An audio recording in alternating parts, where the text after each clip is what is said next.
Global Social Prescribing Alliance has truly become a platform for knowledge sharing and mobilization, a true community where individuals from all over the world tune in at midnight in Australia, at 6 a.m. in Canada and the US, or at 3 a.m. in Singapore. Our invite is an open one to say, come and join the Alliance, learn from partners, reach out to us. We're here to support, we're here to help. And what we want to create is a huge movement. And we want to do this because we know that having that connection is going to be really important.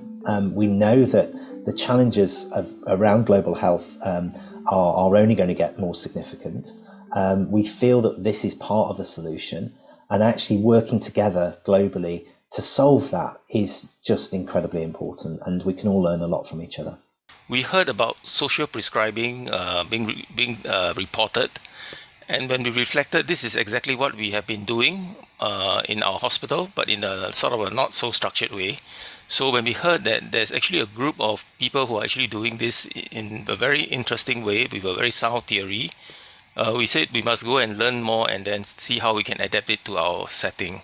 We didn't seem so far apart. When we could all connect regularly on Zoom, no matter what time of day. I was usually connecting right after I got my kids off to school. My colleague Sean in Australia was staying up late at night to be there. We were all coming from really informal kind of settings and just connecting in. And that was great. I think it worked really well. And yeah, we needed each other's support, I think personally, and in terms of the practice that we were required to adapt during COVID.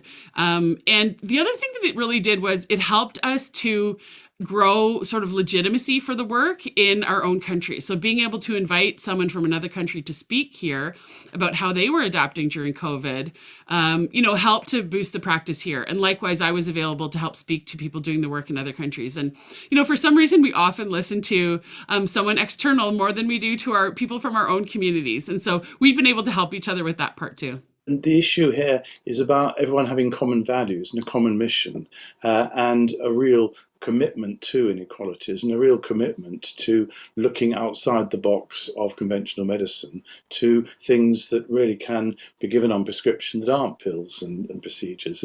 And given that common commitment, it can present itself in so many different ways, whether it's the local authorities leading it or health leading it, or whether it's doctors leading it, or even as we're finding, all sorts of other people. It does have a huge impact. And I think one of the things that I'm beginning to see is, the questions. We just came back from Ankara, and we made the presentation towards the Global Social Prescribing Alliance to Turkey and to the OIC. That's the 55 nations of the Islamic communities around social prescribing. We're talking here in a global context. How do you bring these solutions that are in, shall we say, Bolton or Manchester or even Glasgow, small community areas, and scale them? I think that's the beauty about these sort of platforms that have been developed now over the last couple of months. Social prescribing is absolutely crucial, and it is a good way to complement, in fact,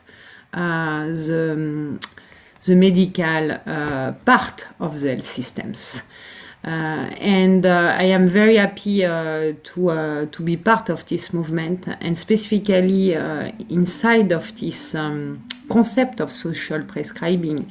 What it is critical, it is to really consider creativity, because each people have such enlarged potential.